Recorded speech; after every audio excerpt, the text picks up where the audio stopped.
하나님의 말씀 다니엘 10장 10절에서 11장 1절까지 말씀입니다. 다니엘 10장 10절에서 11장 1절까지 말씀 교독하겠습니다. 한 손이 있어 나를 어루만지기로 내가 떨었더니 그가 내 무릎과 손바닥이 땅에 닿게 일으키고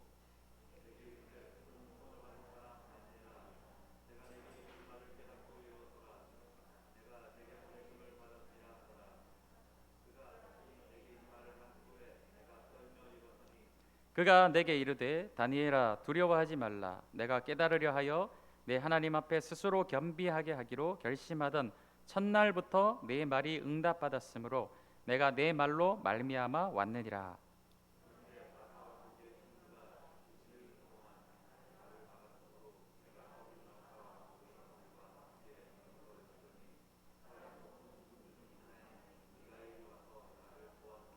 이제 내가 마지막 날에 내 백성이 당할 일을 내게 깨닫게 하러 왔노라. 이는 이 환상이 오랜 후의 일임이라 하더라.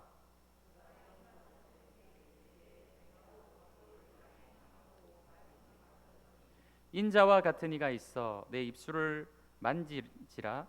내가 곧 입을 열어 내 앞에 서 있는 자에게 말하여 이르되 내 주여 이 환상으로 말미암아 근심이 내게 더함으로 내가 힘이 없어졌나이다.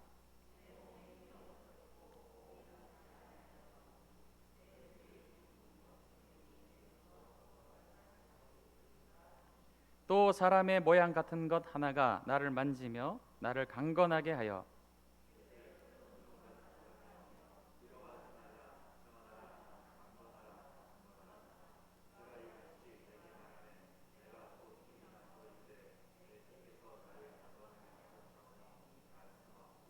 그가 이르되 내가 어찌하여 내게 왔는지 내가 아느냐. 이제 내가 돌아가서 바사 군주와 싸우려니와 내가 나간 후에는 헬라의 군주가 이를 것이라.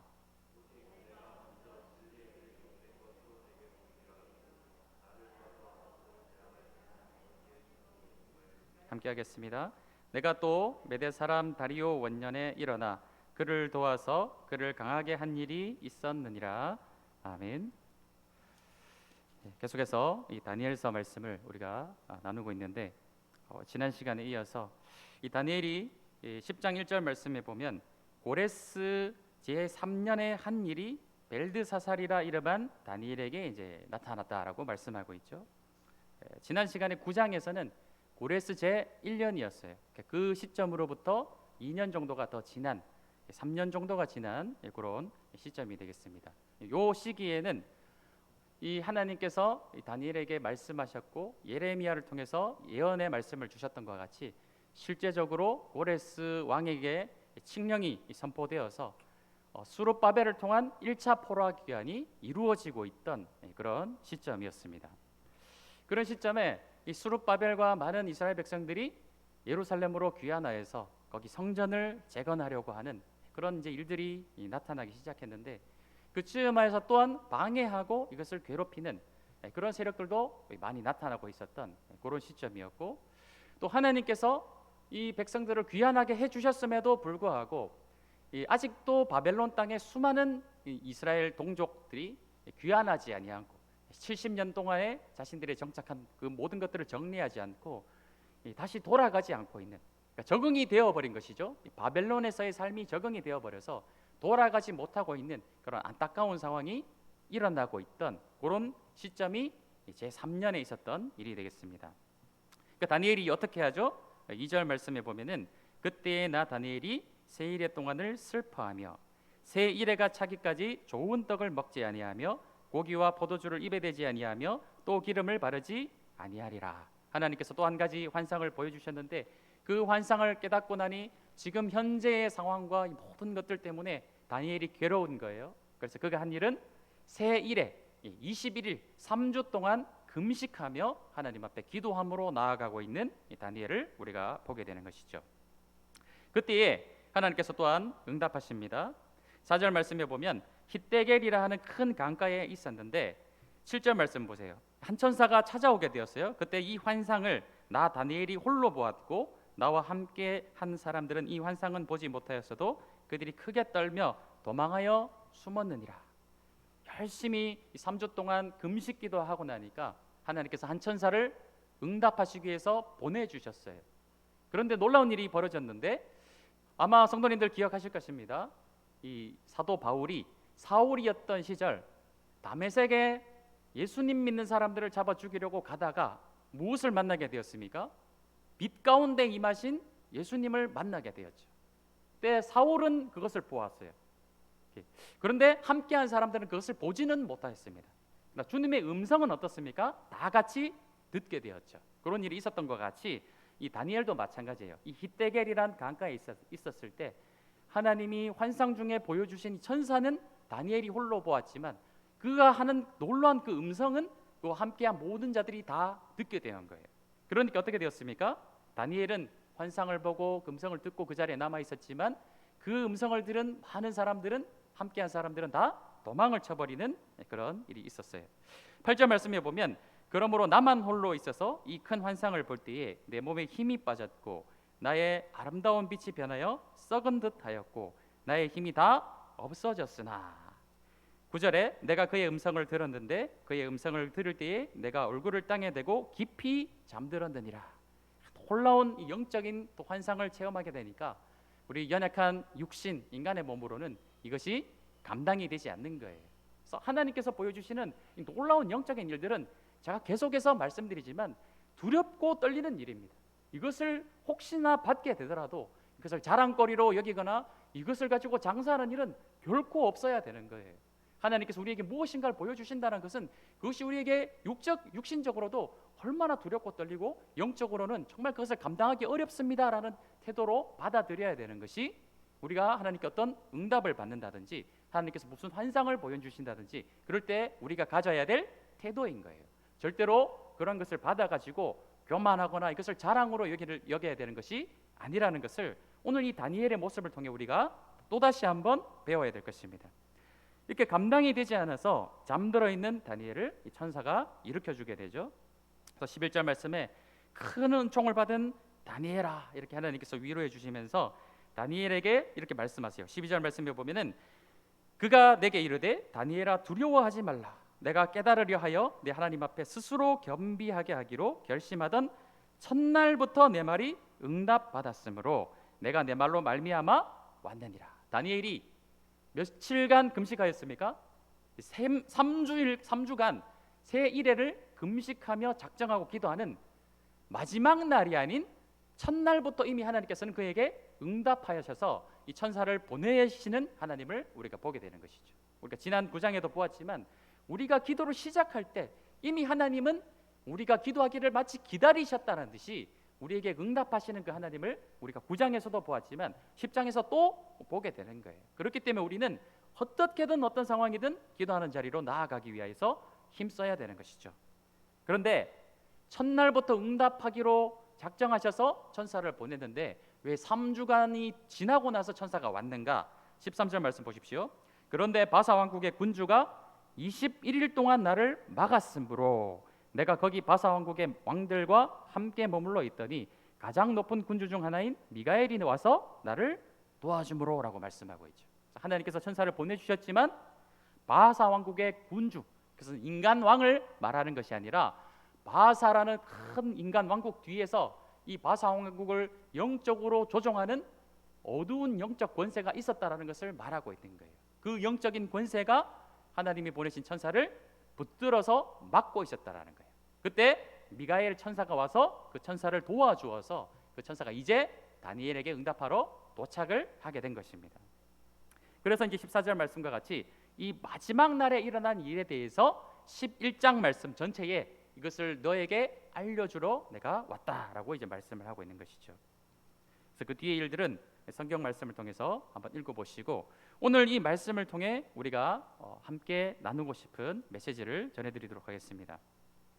오늘 말씀에 보면 다니엘이 새 일에 3주 동안 21일간의 작정 기도를 하고 있는 것을 보게 돼요. 그냥 작정이 아니라 금식하는 작정 기도를 하게 되는 것이죠. 왜 다니엘은 이 금식 기도를 또 하고 있는 것일까요? 하나님께서 장차 일어날 일들에 대해서 또 한 번 다니엘에게 보여주시게 되었을 때 자신의 백성들이 이미 1차적으로 포로 귀환을 하였지만 그들에게 계속하여서 앞으로 고난이 일어나게 될 것이고 박해가 일어나게 될 것이고 그 다음 세대들 또 다음 그 다음 세대들에게도 계속 이런 일들이 그쳐지지 아니하고 수백 년간 계속해서 박해와 어려운 일들을 겪게 될 것을 이 다니엘이 깨닫게 된 거예요. 다니엘은 지금 어디에 있습니까? 나라의 두 번째 통치자, 바로 고레스 왕 다음에 위치하는 온 나라를 통치하고 다스리는 그 총리의 자리에 앉아 있었던 것이 다니엘이었죠. 얼마든지 호의호식하며 자신의 남은 인생을 즐기며 살 수 있는 그런 사람이 다니엘이었어요. 그러나 그는 자기만을 위한 이기적인 사람이 아니었습니다. 자신의 동족들과 그 동족들의 다음 세대, 그 또 다음 세대의 일들을 생각하니까 그는 호의호식하며 혼자 배에 기름칠을 하면서 맛있는 음식을 먹을 수가 없었던 거예요. 자신의 동족들 다음 세대를 생각하니 마음이 너무나도 아파서 금식하며 작정하며 그 다시 자신의 동족들과 다음 세대를 위해서 기도하고 있는 다니엘을 우리가 보는 것입니다. 우리는 어떠한가? 우리는 어떠한가? 지금 코로나 이 시절을 지나면서 한국 교회가 많이 어려운 상황에 직면해 있습니다. 그나마 작년 성도들은 조금씩 이 코로나 시절이 끝나가면서 교회로 예배당으로 돌아오고 있어요. 그런데 제가 주변에 있는 동료 사역자들한테 물어보니까 가장 회복이 잘 안 되고 있는 것이 어디냐면은 주일학교라고 하더라고요.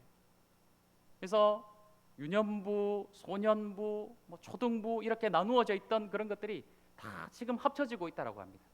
이제 아이들이 줄어드니까 굳이 10명도 되지 않는 아이들 가지고 이 부서를 이렇게 잘게 쪼갤 필요가 없으니까 합쳐져서 점점 주일학교 숫자가 줄어들고 있는 상황이 현재 한국 교회의 상황이에요.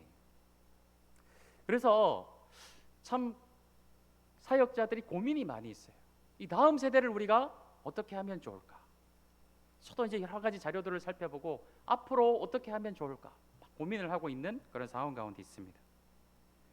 이전에 10여 년 전에부터 한국 교회에 그런 이야기들이 많이 있었어요. 한국 교회가 유럽의 교회처럼 그 모습을 따라가고 있다. 그래서 제가 궁금해가지고 지난 주간 말씀을 또 준비하는 가운데 유튜브에 유럽 교회 현실에 대해서 한번 검색을 해보았습니다. 우리 성도님들 시간 되시면 한번 찾아보십시오. 그 유튜브에다가 유럽 교회 현실이라고 치시면 가장 윗단에 최근에 나온 자료가 있어요. 그건 교회에서 만든 자료가 아니라 세상 사람들이, 그러니까 논 크리스찬들이 그냥 말 그대로 유럽 기독교의 현실에 대해서 객관적인 시선으로 만들어 놓은 그런 영상이에요. 그래서 보다 보니까 지금 현재 유럽 기독교의 기독교인 숫자가 최전성기에 비해서 10분의 1의 숫자로 줄었더라고 합니다. 그러니까 어른 숫자를 말씀드리는 거예요. 작년 숫자가 10분의 1로 줄어드는 상황이에요. 그럼 일반적으로 어른 숫자의 또 10분의 1이 다음 세대의 숫자라고 한다면 더 많은 숫자의 다음 세대가 교회를 출석하지 않고 예수님을 믿지 않고 있는 그런 현실이라고 하는 것이죠.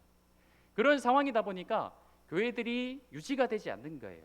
그래서 수많은 교회들이 지금 술집이나 레스토랑, 나이트클럽 이런 것들에 다 매각이 되고 있고 심지어 모슬렘들이 이 매각물로 올라온 교회들을 사들여서 이슬람 사원으로 만들고 있다라는 거예요.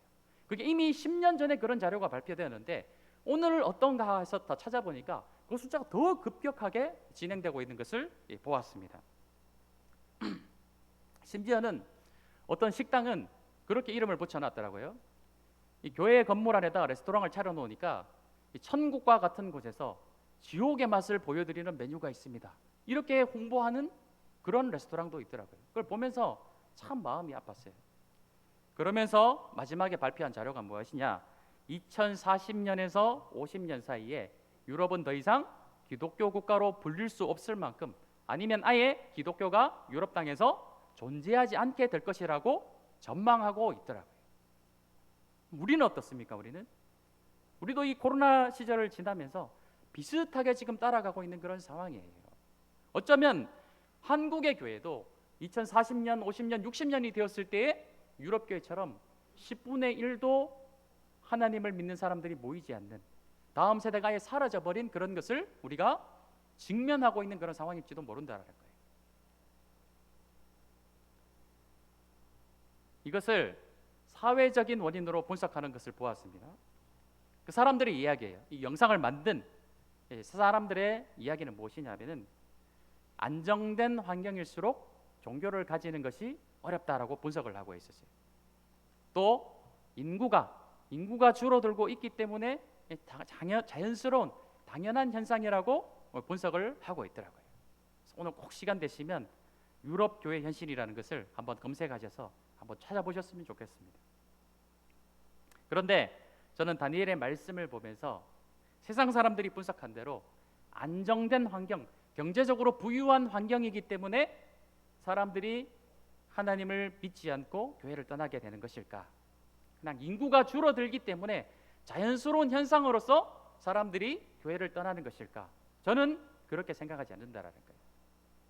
오늘 말씀을 보시면 13절 말씀 보십시오.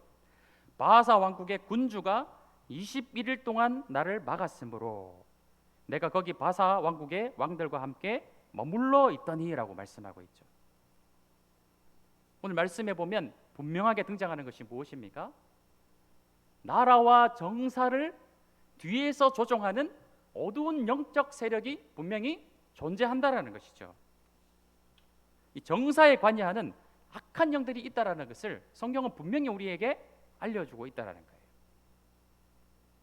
욥기를 보면 사탄이 나타나서 하나님께 이렇게 이야기를 합니다. 욥을 제가 좀 시험하여도 되겠습니까? 그런 악한 영의 존재가 분명히 성경에 나타나는 것이죠. 예수님께서 40일 동안 광야에서 금식 기도를 하셨을 때 사탄, 악한 영이 찾아와서 마치 온 나라의 권세가 자기인 것처럼 네가 나에게 한 번만 경배하면 이 모든 천하 만물의 권세를 너에게 주겠다라고 제안했던 것이 악한 사탄이었어요. 우리 에베소서 2장 2절에서 3절 말씀을 한번 띄워주시면 같이 보도록 하겠습니다. 우리 함께 읽도록 하겠습니다. 그때에 너희는 그 가운데서 행하여 이 세상 풍조를 따르고 공중의 권세 잡은 자를 따랐으니 곧 지금 불순종의 아들들 가운데서 역사하는 영이라. 전에는 우리도 다 그 가운데서 우리 육체의 욕심을 따라 지내며 육체와 마음에 원하는 것을 하여 다른 이들과 같이 본질상 진노의 자녀였더니라고 말씀하고 있죠. 지금 공중의 권세 잡은 자, 악한 영들의 권세가 분명히 존재를 하고 있고 하나님의 자녀가 되지 않은 여전히 세상에서 살아가고 있는 사람들 같은 경우에는 공중의 권세 잡은 자 아래에서 본질상 진노의 자녀인 것 같이 자신의 정욕과 욕심을 따라서 행하는데 그것이 누구의 어떤 조정에 따라 따라가는 것입니까? 공중의 권세 잡은 자의 영향력 아래서 그들이 자신의 육신의 정욕을 따라 살아가고 있다고 말씀하고 있는 거예요. 그러니까 사람들은 인식하지 못하고 있지만 분명히 악한 영들이 존재하여서 각 나라와 정사와 권세들을 손에 쥐고 그것을 어두움 쪽으로 계속해서 끌고 가며 조정하고 있는 것이 분명한 사실이라는 거예요. 그러면 유럽의 교회들이 왜 이렇게 침체하고 하나님을 믿는 사람들이 줄어들고 있을까요? 단순히 인구가 줄어서일까요? 경제적인 안정 때문일까요? 그것이 아니라는 거예요. 계속해서 하나님을 대적하도록 만드는 악한 영들이 마지막 날 이 말세에 한 영혼이라도 하나님 앞에서 넘어뜨리려고 끊임없이 우리를 침노하고 있는 것이 악한 영들의 모습이라는 것이죠. 이 모습이 다니엘서 10장 12절에서 14절 말씀에 잘 나타나 있다는 것입니다. 그런데 다니엘에게 오지 못하던 이 천사를 미가엘이란 천사장이 나타나서 도와주어서 다니엘에게 3주 만에 와서 응답할 수 있도록 도와주는 모습을 보게 되는 것이죠. 오늘 이 말씀을 통해서 분명하게 우리가 보아야 될 것은 분명한 것은 하나님과 자녀된 우리 사이를 끊임없이 방해하는 영적인 권세가 있다라는 거예요. 그래서 우리는 끊임없이 기도의 자리로 나아가야 되는 것입니다. 기도는 단순히 우리의 어떤 마음을 우리의 어떤 원하는 바를 하나님 앞에 구하는 그런 행위에서 끝나는 것이 아니라는 거예요. 우리가 기도하게 될 때 이것은 영적인 전투의 자리로 나아가는 것입니다. 그래서 우리 성도님들, 우리 교회가 함께 모여서 기도하는 자리가 많이 약한데 정말 부탁드리는 것은 개인의 자리에서라도 개인의 가정에 기도의 골방을 만드셔서라도 꼭 매일매일 기도의 자리로 나아가시는 그런 성도님들이 되셨으면 좋겠어요.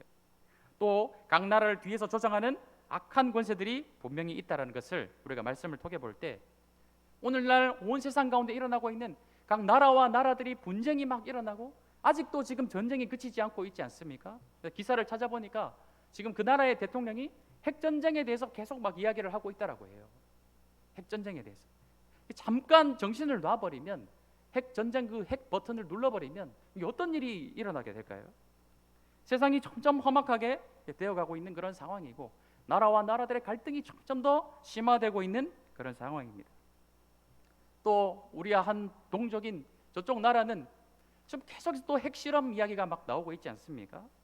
미사일을 계속해서 막 발사하고 실험을 하고 막 이런 일들이 벌어지고 있어요. 그 가운데 외국 사람들이 굉장히 놀라는 사실이 하나 있다라고 해요. 온 세상이 그것 때문에 두려워서 떨고 있는데 우리나라 사람은 굉장히 평안하고 아무 일도 없는 것처럼 살아가고 있다. 이게 세상 사람들이 봤을 때, 외국 사람들이 봤을 때는 굉장히 놀라운 일이라고 합니다. 정작 우리는 아무런 어떤 위기의식 없이 그냥 살아가고 있다라는 거예요. 그런 뉴스를 보면서 그냥 대충 넘기지 마십시오.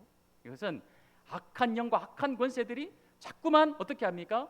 하나님의 나라와 이 평화의 나라를 깨뜨리려고 뒤에서 이 어두운 영들이 정사와 권세들을 조종하고 있다.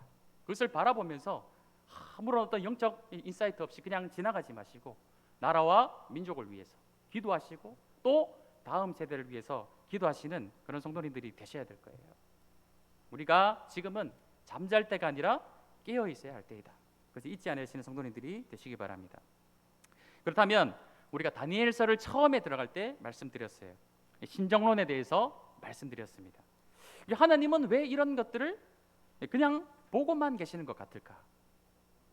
왜 이런 정사와 권세들, 공중의 권세 잡은 자들이 이 세상 나라를 자꾸만 어두운 쪽으로 끌고 가려고 하는 것을 하나님은 그냥 그저 지켜보시고 그냥 알아서 돌아가도록 놔두는 것 같이 느껴지는 이유가 무엇일까요?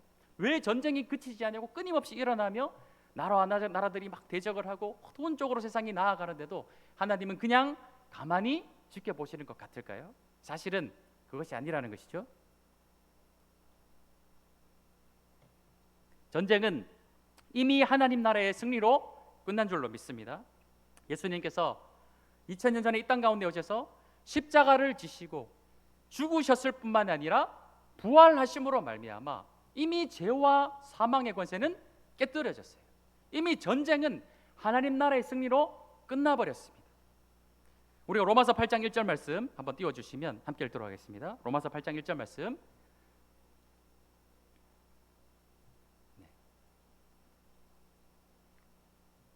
로마서 8장 1절 말씀을 우리 성경에서 한번 좀 찾으셔서 한번 좀 같이 보셨으면 좋겠어요.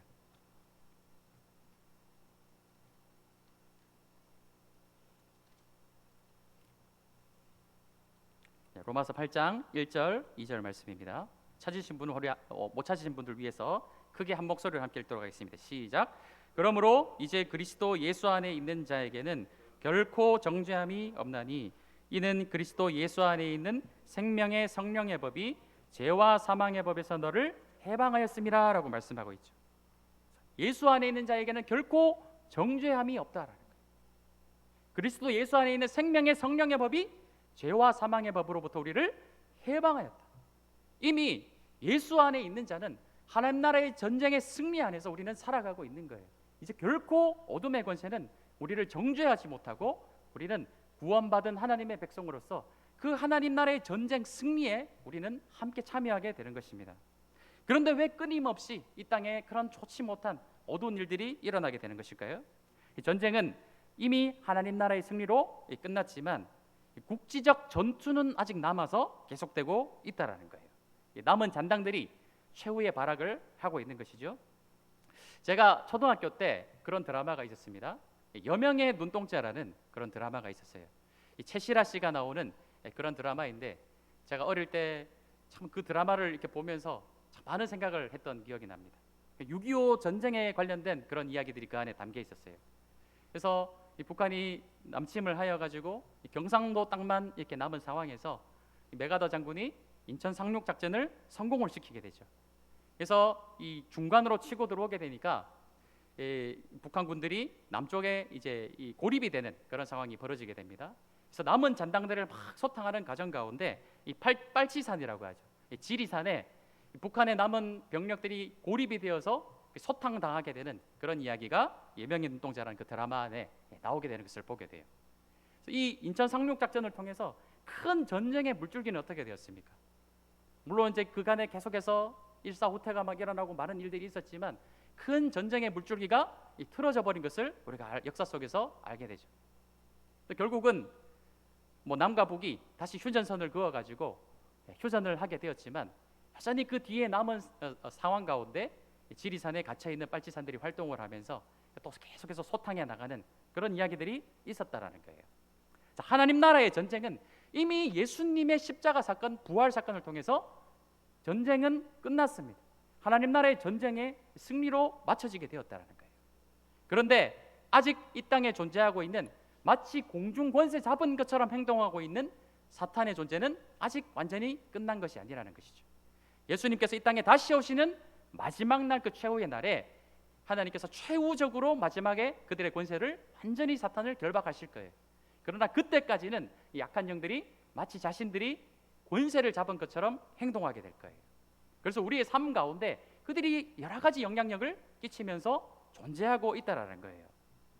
군대를 다녀오신 분은 알겠지만 이 각계 전투라는 그런 용어가 있습니다. 이 각계 전투는 무엇입니까? 전쟁이 아니라 전투죠. 자신의 개인적인 역량을 잘 갈고 닦아서 개인의 전술적으로 어떻게 살아남고 적군을 이겨낼 수 있을 것인가, 이것이 각계 전투예요.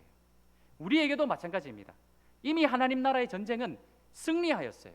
그러나 각 개인 한 개인의 성도는 악한 영들과 함께 이 땅 가운데서 살아가면서 이 세상 속에서 그들과 영적인 전투를, 각계 전투를 하면서 살아가야 된다라는 것이에요.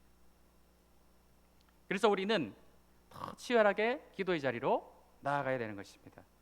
기어에 있어서 경건함으로, 기도함으로 매일매일 우리 삶과 일상 가운데서 일어나는 영적 전투를 치러내야 된다는 것이죠. 오늘도 이 예배를 마치게 되고 이 교회 예배당 문을 나가서 이 가정에서 또 우리의 일상에서 일터에서 살아가게 될 때 얼마나 많은 영적인 전투를 우리가 치러내야 될까, 이것을 생각하고 살아가시는 분은 기도의 자리로 나가지 않을 수가 없다라는 거예요. 그런데 아무런 생각 없이 그냥 세상이 사라지는 대로 살아가, 영적인 어둠의 권세가 어떻게 하든지 말든지, 북한이 막 미사일을 쏘든지 말든지 우리나라 사람들이 그냥 그렇구나 하고 살아가는 것처럼 이 안전 불감증에 다음 세대가 어떻게 되든지 말든지 내 때에는 그냥 뭐 잘 유지되고 있으니까 아무런 상관이 없어, 이런 것이 아니라 기독교인은 이기적인 삶이 아니라 이타적인 삶을 살아내야 되는 것이에요. 이 땅에 이런 모습들을 보면서 나 자신을 위해서, 나의 가정을 위해서, 나의 일터를 위해서라도 깨어있어서 하루에 한 번이라도 주님 앞에 기도함으로 나아가실 줄 아시는 그런 성도님들의 삶이 되셨으면 좋겠습니다. 오늘 말씀을 볼 때 마지막으로 한 가지 말씀드리고 정리하겠습니다. 오늘 말씀 볼 때 또 한 가지 놀라운 사실을 발견하게 되는 것이죠. 그것이 무엇이냐? 다니엘이 하나님 앞에 기도하게 될 때에 이 땅에서 다니엘이 기도했더니 어떤 일이 일어났습니까? 천상에서 놀라운 일들이 벌어지게 되는 것을 우리가 보게 되는 것이죠. 마태복음 16장 18절에서 19절 말씀 한번 띄워주시면 함께 보도록 하겠습니다. 마태복음 16장 18절에서 19절 말씀입니다. 시작. 또 내가 내게 이르노니 너는 베드로라. 내가 이 반석 위에 내 교회를 세우리니 음부의 권세가 이기지 못하리라. 내가 천국 열쇠를 내게 주리니 내가 땅에서 무엇이든지 매면 하늘에서도 매일 것이요 내가 땅에서 무엇이든지 풀면 하늘에서도 풀리리라 하시고, 하나님께서 예수님께서 베드로에게 말씀하십니다. 내가 천국의 열쇠를 내게 주겠다. 그러니까 교회에게 천국의 열쇠를 주신다는 것을 말씀하고 있는 것이죠. 그러면서 무엇을 말씀하십니까? 네가 이 땅에서 매면 천상에서도 매이게 되고, 네가 이 땅에서 풀고 열면 천국에서도 열릴 것이다 라고 말씀하고 있는 거예요. 놀라운 일이 아니겠습니까? 우리가 이 땅에서 무엇을 하면 저 천상의 세계가 전체적인 것들이 막 움직여 나간다는 거예요. 하나님께서 우리에게 놀라운 권세를 주셨어요. 교회라는 이 존재가 하나님께서 얼마나 축복하시고 사랑하신 존재냐, 이 교회가 무엇을 하느냐에 따라 온 천하 만물이 다 움직여진다라는 것을 우리가 생각하게 될 때 우리 성도님들 그래도 기도하지 않으시렵니까? 기도하셔야 되는 거예요. 우리가 기도할 때 천상에서 영적인 전투가 일어나는 거예요. 근데 우리가 기도하지 않고 가만히 있으면 공중의 권세 잡은 자에게 우리가 막 눌려 있는 것 같이 그렇게 되어지는 것입니다. 하나님께서 이런 어마어마한 권세를 이 교회에게 주셨어요. 그래서 우리는 가만히 있으면 안 되는 거예요. 열심히 말씀을 공부하시고 기도하시고, 또 우리가 찬양할 때, 이 찬양하게 될 때 영적인 권세가 악한 권세들이 물러나게 되는 것을 보게 됩니다. 그러니까 모이기를 힘쓰고 찬양하기를 힘쓰고 교회들이 막 이렇게 영적으로 전투해야 된다는 것입니다. 우리 교회가 그래도 점점점 이렇게 서서히 불을 붙여가고 있습니다. 저 또한 굉장히 보수적이라서 확 뒤집어 엎는 것이 안 돼서 서서히 우리가 더 찬양을 많이 하려고 하고 영적으로 기도하려고 하고 노력하고 있는 가운데 있는데, 우리 교회가 이 가야 되는 그 길 가운데 그냥 방관하지 마시고 함께 참여하시고 함께 모이기를 힘쓰고 기도하고 찬양하기를 힘쓰시는, 말씀 공부하기를 힘쓰시는, 영적 전투에 적극적으로 참여하시는 성도님들이 되시기 바랍니다. 우리 함께 시간 찬양 드리겠습니다.